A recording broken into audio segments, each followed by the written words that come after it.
The boy's scream cut through the birch-white silence, sharp enough to slice the winter air of Silver Birch Valley in half. Lydia Cheswick froze mid-step, her breath burning in her throat as the sound echoed again, thin, panicked, breaking. She dropped the bundle of herbs in her hands and ran. Snow and thawing mud splashed up her skirt as she pushed through the trees, chasing the trembling cry as if her life depended on it. When she found him, a small Sioux boy, wedged between two jagged stones, his leg bent at a sickening angle, blood blooming dark against the snow, something inside her cracked open. The world spun, flashing back to the last man she'd tried to save. The explosion, the smoke, the way his hand slipped from hers. But the boy whimpered, reaching for her, and the fear vanished. Lydia dropped to her knees, hands steadying with a certainty she thought she had lost forever. Winter lingered longer in Silver Birch Valley than in any place Lydia had ever known. Even now, at the cusp of early spring, the cold still clung to the white trunks of the birch trees like a second skin. Meltwater trickled down their silvery bark, catching pale threads of morning light. A quiet, solemn beauty blanketed the valley, one that both comforted and haunted her. Lydia Cheswick had been living on the fringes of that beauty for almost a year, tucked away in the small trading outpost of Willow Creek. People there knew her as the polite widow with steady hands and quiet eyes, a woman who used to heal soldiers and railroad workers, but now refused to lay a hand on anyone who bled. They did not know that every time she smelled smoke or heard a crack like breaking timber, her knees trembled. They did not know that the image of her husband, his face ash gray, crushed beneath fallen beams, still woke her in the middle of the night.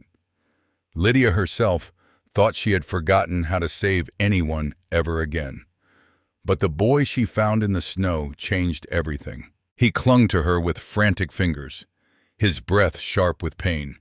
She could feel his fear trembling through her gloves.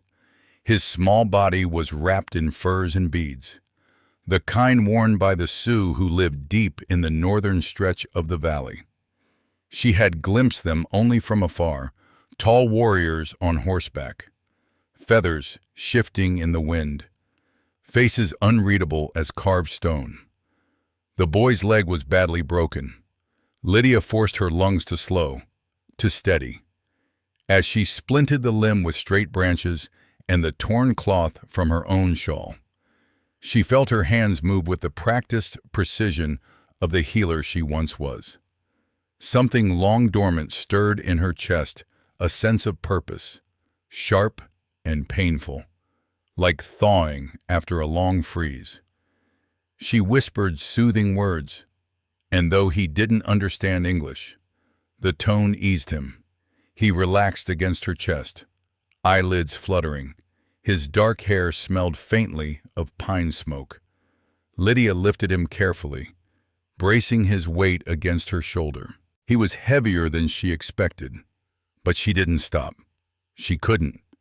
Somewhere beyond the birch trees, she heard horses. At first, she thought it was Samuel Cutter, the trader, who often traveled between Willow Creek and the Sioux settlements. But the rhythm was different, faster, urgent. A moment later, the riders burst into the clearing. 3 Sioux warriors, their horses snorting clouds of steam, circled her like shadows. At their center was a man who made the world seem smaller simply by looking at it. Tall, shoulders broad beneath a cloak of bison fur, braids tied with dark hawk feathers. His face was severe, carved by winters harsher than this one, and his gaze sharp as obsidian locked onto the child in her arms. This was Kethan Black Hawk, leader of the northern band. The boy stirred weakly. "Father," he breathed, voice barely a thread. Lydia's heart twisted. Kethan dismounted in one swift, graceful motion and strode toward her. Snow hissed under his boots. He did not ask who she was. He did not ask why she held Kiwa. His eyes burned with a single, blistering question. "What have you done to my son?" Snow swirled around them as Kethan Black Hawk stopped in front of Lydia, tall enough to block out half the pale sky behind him.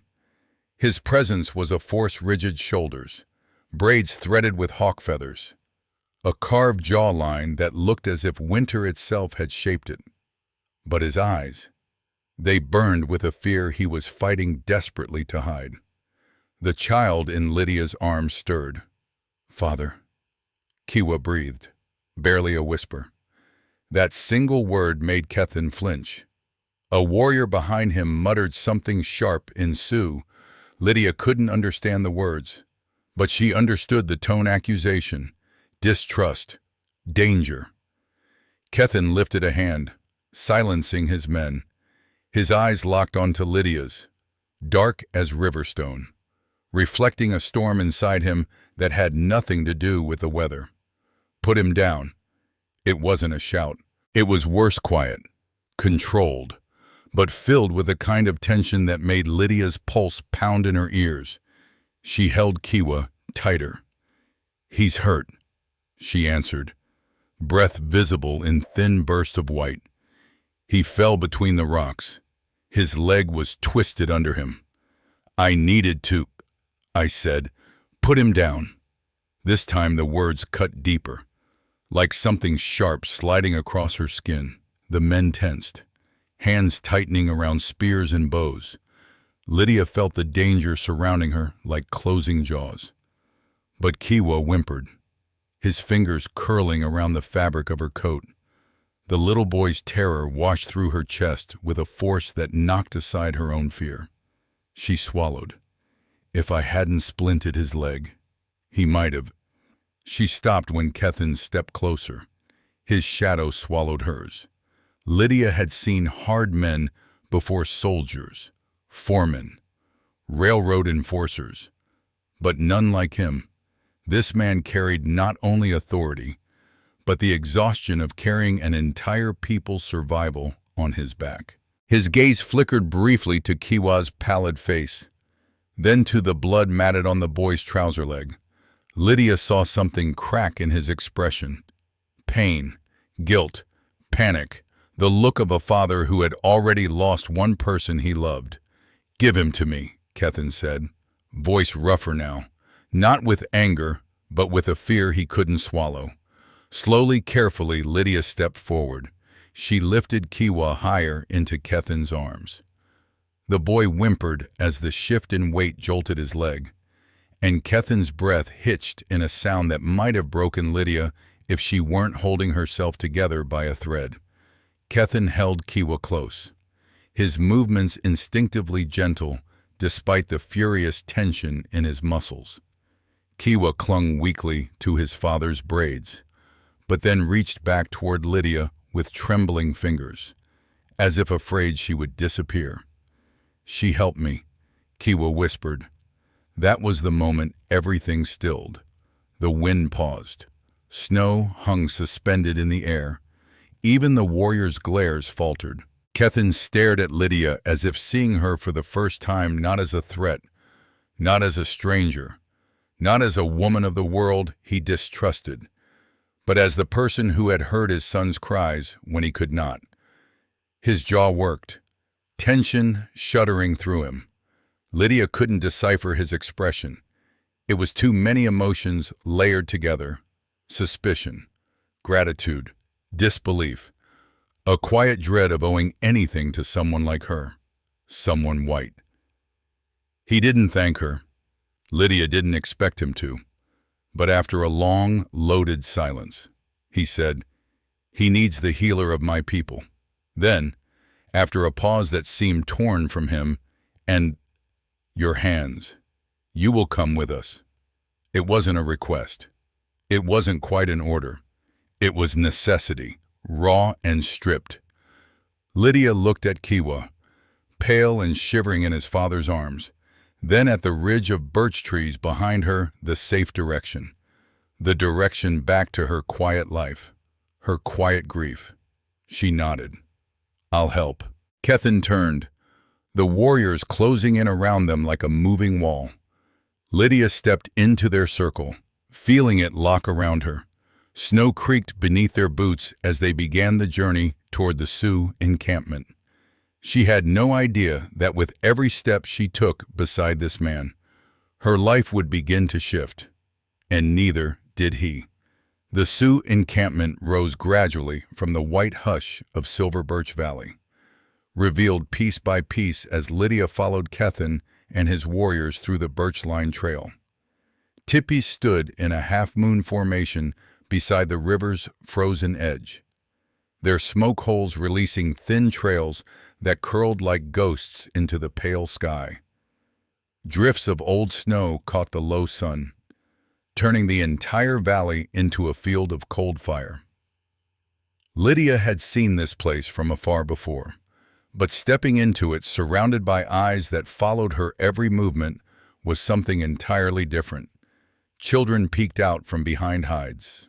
Women paused in their work, gripping baskets or stretching deerskins mid-air. Warriors stiffened, weapons angled subtly, not raised, but ready. No one said a word. The only sound was the uneven breath of Kiwa in Kethan's arms. Kethan took long strides toward a tipi set apart from the others. Lydia followed close behind, her boots crunching softly in the thawing snow. She tried to ignore the prickle of fear climbing her spine. She had tended wounded men under cannon fire, had faced the screams of dying soldiers in railroad skirmishes. But this silence, this scrutiny, this was different. Inside the tipi, the heat from the fire washed over her in waves. Herbs hung from the wooden poles overhead, drying in bunches that perfumed the air, on a pallet near the flames. Sahli Moon Branch knelt. The elder woman's hair was long and silver, her woven mantle heavy with beads carved in crescent shapes. Like slivers of moonlight, her eyes narrowed the instant they landed on Lydia. Kethan lowered Kiwa onto pelts near the fire. The boy whimpered, but clung to his father's hand. "He fell," Kethan said, voice low. "His leg is broken." Sahli moved with swift, practiced motions. She didn't ask questions. She didn't acknowledge Lydia. She inspected the splint Lydia had fashioned from branches and cloth. Her expression tightened. "This is not our way," Sahli murmured in Sioux. Kethan's jaw flexed. Lydia couldn't understand the words, but she felt the disapproval as clearly as a hand against her chest. She should step back. She should let them handle this. But Kiwa's small fingers found her coat sleeve again. He was shaking, and that was enough. Lydia crouched beside him, keeping her movements calm, gentle. "You're safe," she whispered. Sahli's head snapped toward her, eyes sharp as flint. The elder muttered something that sounded like a dismissal, a boundary drawn in the dirt. But Kethan didn't echo her. "Instead," he said, her hands kept him alive long enough to bring him home, for a heartbeat. All three adults fell silent. The admission had cost him something. Lydia felt that in her bones. Sahli returned to her work. She crushed dried roots and placed leaves into simmering water, chanting under her breath. Lydia watched closely, not as an intruder, but as someone who respected tradition. She could see the care in the elders' movements, the confidence of someone who had saved lives long before Lydia was born. Still, Kiwa's breathing worried her. His color wasn't right. "May I?" Lydia asked softly.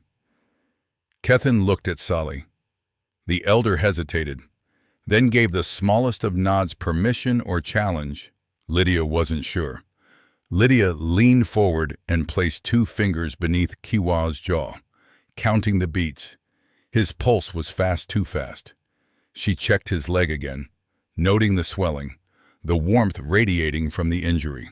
"He needs to keep warm," she murmured, more to herself than anyone, "but not too close to the fire. And he needs water. He might be getting feverish." Sahli's disapproving breath was loud. "The spirits will guide him," she snapped in accented English. Surprising Lydia. Kethan's eyes flicked between them, but he didn't intervene. He was listening to both women, weighing them. Hours passed. Kiwa drifted in and out of sleep, his small hand always reaching for someone, sometimes Kethan, sometimes Lydia. When his fingers found hers, they clung, trusting. Lydia stroked his hair, humming lightly, the tune an old army lullaby she hadn't let herself sing in years.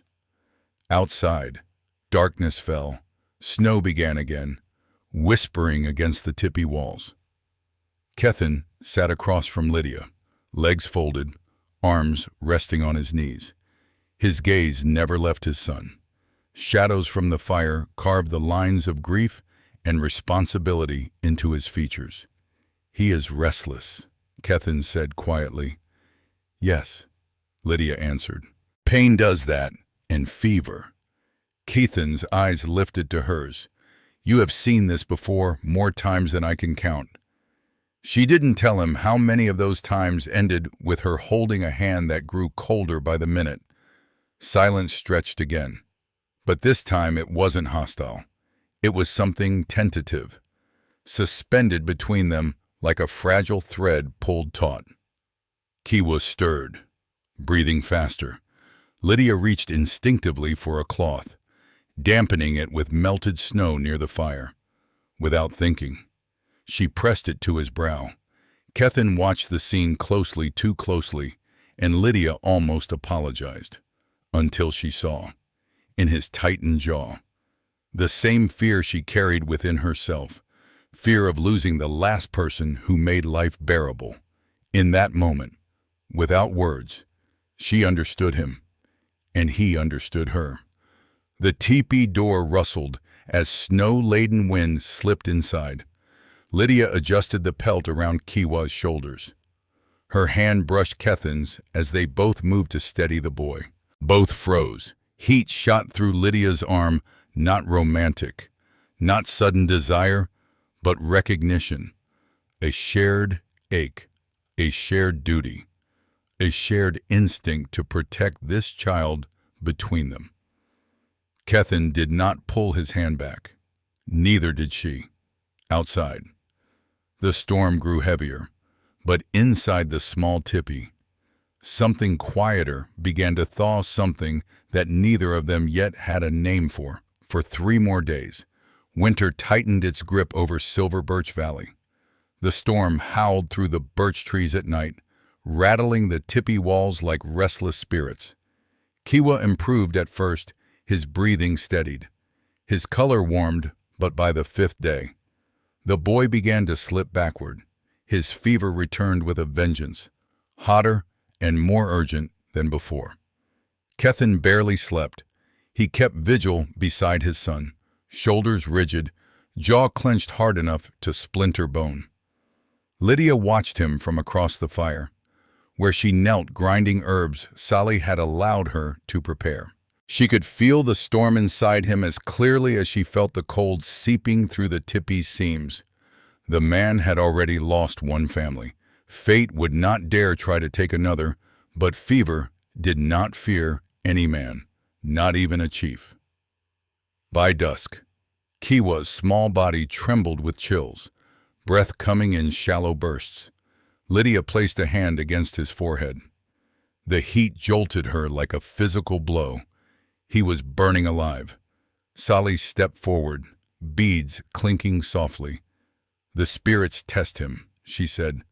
"They will not take a child whose father stands strong." Lydia bit down her instinct to argue. She respected the elder.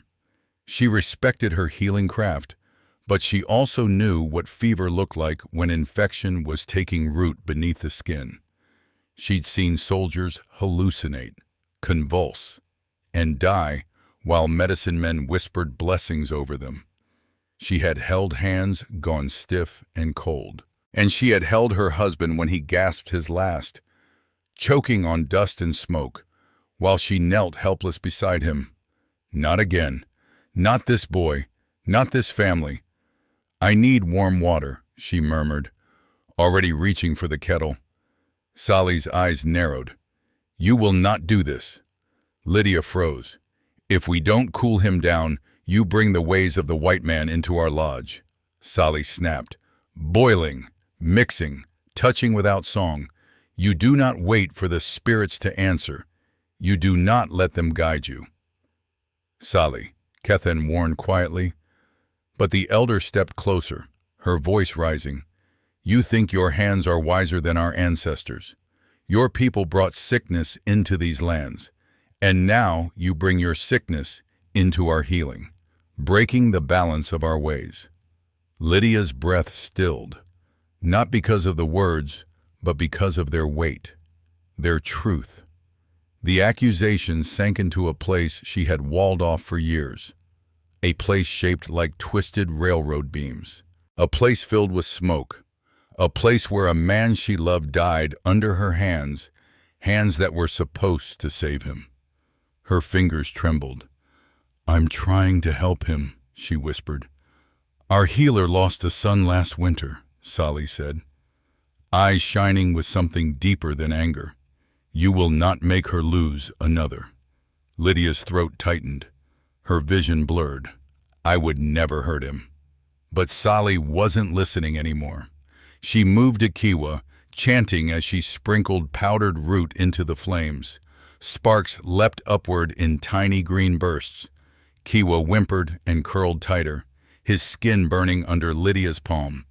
She knew exactly what she was seeing: systemic fever, dehydration, infection creeping from the fracture wound. If she did nothing, Kiwa could slip away in hours. Kethan looked between the two women, between tradition and survival, between bloodline and stranger, between the world he was born into and the world that stood before him now. But he did not speak. And Lydia realized, with a painful clarity, that the choice was hers to make alone. She reached for the kettle again. Sahli's cry was sharp, do not touch. But Lydia did. She dipped a cloth into the warm water, wrung it out, and pressed it gently to Kiwa's wrists, then his neck, then his fevered brow. She murmured calming words, the same tones she used for dying soldiers, for frightened boys on battlefields, for her husband as he faded. Kiwa's breathing eased just barely, but enough to make Lydia's lungs finally move again. And then the tipi flap rustled. Women of the camp stood outside, drawn by Sahli's raised voice in the shifting light within. Their eyes widened at the scene: Lydia using buckles of her own coat to create a tighter splint. Lydia dripping warm water carefully along the boy's temples. Lydia checking his pulse with the urgency of someone who knew how fragile life truly was. To them, it looked like foreign magic. The white woman replaces our ways, someone whispered.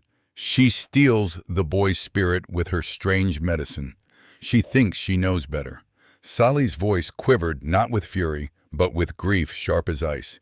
You do not belong here. It felt like the room shattered, like the past roar of the railroad explosion slammed into her chest again, like all her failures came alive at once. Lydia's hands slowly fell to her lap. Kiwa whimpered, confused by the sudden emptiness of her touch. Kethan reached for his son, but not for her, and that broke her in a way nothing else had. She rose quietly, gathered her bundle of herbs, lifted her coat from the ground with shaking fingers. No one stopped her. No one said her name. Even Kethan's silence felt like a blade. She walked out of the tipi into the freezing night, where snow drifted down like the ashes of a world she couldn't seem to save. That night she packed everything she owned: the worn gloves, the small knife Samuel had given her, the half-finished sketches she used to draw when she still believed in beauty. She placed Kiwa's extra cloth wrap, the one he'd fallen asleep on days ago, on top of her bundle without daring to think about what that meant. She did not sleep. Just before dawn, she slipped out of the camp. Her boots sank into the fresh snowfall. Silver Birch Valley was silent, the birch trunks glowing ghost white as the first rim of morning light crept over the horizon. She walked. She didn't look back. Not until she heard the raw, ragged voice behind her, half broken, half furious with fear. "Lydia, stop." She froze. Snow crunched. Heavy footsteps. A shadow fell across her path. Kethan reached her in 3 strides. Breath clouding in the frigid air. His hair was loose. His expression devastated, stripped bare of the stoic mask he carried like armor. "You cannot leave," he whispered, voice hoarse. "Not like this." She turned, fighting tears. "I don't want to be the reason your people turn against you. You are not. But Sahli fears losing the old ways," he said. I fear losing much more." His chest rose and fell. His hands trembled by his sides. Then, in a voice unsteady for the first time since she met him, "If you go, I will lose the second person I've ever loved." The world stopped. The cold vanished. The valley held its breath. Lydia found her knees weakening. Kethan stepped closer, gently pressing his forehead to hers, a gesture both intimate and ancient. "Stay," he murmured. "For him, for me, for yourself." A sob broke in her throat, and for the first time since her husband died, Lydia let herself lean into someone instead of holding the world alone. Dawn spilled over the valley, brushing the birch trees in silver, and Kethan Black Hawk wrapped his arms around Lydia Cheswick like a man finally brave enough to hold on to his future instead of his grief. The sun rose slowly over Silver Birch Valley, pale gold spilling between the trunks of the birch trees like a quiet blessing. Lydia felt its warmth on her face as she leaned into Kethan, breathing the sharp winter air, each inhale shakier than the last, each exhale carrying away a fragment of the dread that had been strangling her since the moment Sahli's words struck her heart. Kethan's arms held her with a careful strength, as though he still feared she might vanish if he loosened his grip. When she finally stepped back, he followed the movement with his eyes, their darkness gentled by something she didn't dare name yet. "You said you loved only 2 people," Lydia whispered. Kethan's jaw tightened. "My wife," he said softly, "and now you." It was not a confession of romance, not yet. It was something deeper, born from shared fear, shared loss, and the fragile bond formed beside a child's sickbed. Lydia understood that kind of love. It was the kind that rooted itself not in passion, but in need to protect, need to trust, need to believe in a future again.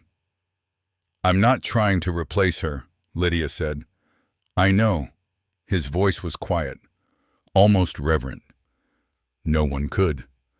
But the heart, it does not keep only one memory." He placed a hand against his chest. "It grows if we let it." Her eyes stung. "Kiwa needs you," he added. Then, softer, "and so do I." They walked back toward the camp together, footsteps sinking side by side in the fresh snow. For the first time, Lydia didn't feel like she was trespassing on forbidden land. She felt tentatively, cautiously welcome. But the camp was not quiet. A cluster of villagers gathered near Sahli's lodge, murmuring anxiously. When Kethan and Lydia approached, the whispers stilled. Sahli Moon Branch stepped out, her lined face shadowed by fatigue and something else Lydia couldn't immediately read. Kethan's voice carried the authority of a chief. "Where is my son in here?" Sahli answered. Her tone held no resentment now, only gravity. "He sleeps. The fever fights him, but he fights harder." Lydia exhaled shakily. Sahli's gaze flicked to her. The older woman approached, her steps deliberate. When she stopped before Lydia, the entire camp seemed to hold its breath. "I feared your ways," Sahli said, her voice low. "I feared losing the teachings passed from mother to daughter, long before your people came." She paused, eyes filled with a vulnerable honesty Lydia had not expected. Fear makes a sharp tongue. Lydia swallowed. "I never meant to dishonor you." Sahli shook her head. "You honored our children. You honored our chief. You acted from the spirit of protection. That is a good spirit." Her voice softened. "Forgive my harshness." Emotion tightened Lydia's throat. "Only if you forgive mine." Sahli's lips curved into the faintest smile. Then she placed a bundle of dried herbs, moonroot, frostleaf, and prairie willow into Lydia's hands. "For Kiwa," she said, "use them as your hands know how." The gesture was not small. It was acceptance, a bridge forming where a wall had stood. Kethan placed a steady hand on Lydia's back. "Come," he murmured. "Kiwa will wake soon." Inside the lodge, Kiwa lay under a pile of warm pelts, cheeks still flushed, but breath steadier.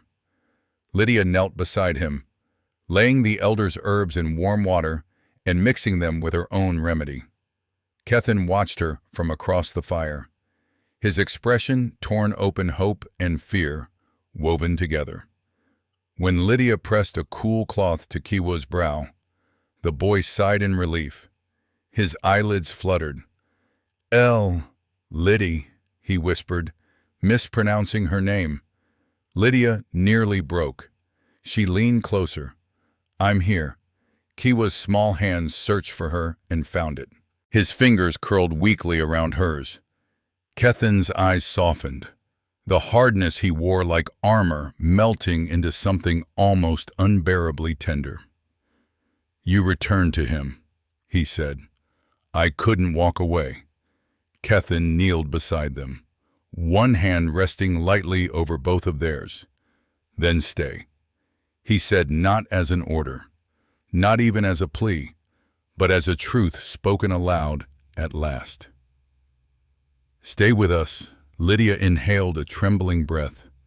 Kiwa squeezed her fingers, and somewhere deep in her chest beneath the scars, beneath the rubble, something new and warm began to grow. Spring did not come suddenly to Silver Birch Valley. It arrived the way healing always did, slowly, shyly, like a creature afraid to step into the open. The snows melted inch by inch. The river cracked and sighed as its ice loosened. Pale buds swelled along the branches of the birch trees, casting faint hints of green across their silver-white trunks. Kiwa was the first to greet the season. Within a week, he could sit up without tiring. By the next, he was hobbling around on a sturdier splint Kethan had carved himself. And by early spring, he was chasing the camp dogs with the same wild energy that had gotten him stuck in the rocks in the first place, though this time. Lydia made him wear a thick wrap and never strayed far behind. The camp changed too. Where once villagers watched Lydia from a distance, now women offered her fresh hides, warm bread, or tiny hand-beaded gifts. Children brought her trinkets and asked for stories. Warriors greeted her with respectful nods. Sahli began teaching her the meanings of herbs. The songs whispered to the roots before they were gathered. The prayers spoken over the sick. And Lydia, slowly, carefully taught Sahli how to cleanse a wound with boiled water, how fever rose and fell in cycles, how to feel a child's pulse beneath the jaw. Their two worlds, once clashing like flint and steel, had learned to spark warmth instead of fire. Kethan watched all of this from the center of his people, but his gaze always ended on Lydia, when she laughed at something Kiwa said, when she brushed a lock of hair from the boy's face, when she lifted her eyes and met his across the firelight. There was a steadiness there, a wordless promise of the life they were already building. One evening, as the valley glowed in the soft light of a fading sun, Lydia stood beneath a birch tree whose first spring leaves trembled like silver coins. Kethan approached quietly, the way he always moved, certain, grounded, present. He reached her side. "You have brought new breath into this valley," he said. Lydia smiled, fingers brushing the budding bark. "It feels like it brought new breath into me too." Kethan's hand found hers, strong and warm. "And now," he said, looking at her with the calm certainty of a man who had finally chosen his future, "we walk forward together." Kiwa barreled into them both a heartbeat later, wrapping his arms around their legs and laughing into the twilight. The birch tree above them shivered in the evening breeze, scattering soft petals of silver light over their shoulders as if blessing the family they had become.